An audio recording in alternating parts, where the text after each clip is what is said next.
бәріңе сәлем, сіздермен ғажайып әлем арнасы. Достар, бүгін біз шолпан ғаламшары жайлы ақпараттар айтатын боламыз. Сен видео басталмай жатырып арнаға жазылып қой.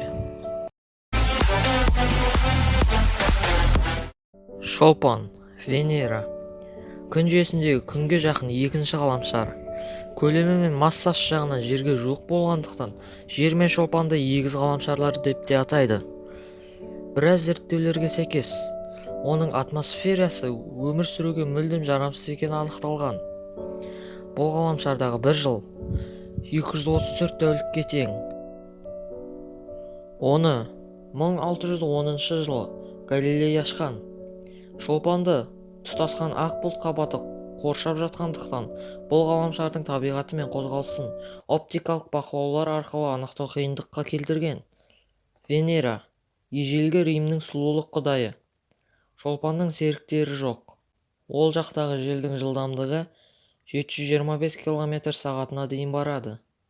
Шолпан жерге ең жақын ғаламшар. Ең көп жанартауда осы ғаламшарда. Жанартаулардың жалпы саны 1600-ге жуық. Оны жерден телескопсыз көруге болады. Ол күнді керісінше айналады. Күн мен шолпанның ара қашықтығы 108 миллион километр екен. Ол күн жүйесіндегі ең ыстық планета. Оның бетіндегі температура 425 Цельсий градус. Шолпанның көлемі жерден 650 километрға ғана кішкентай.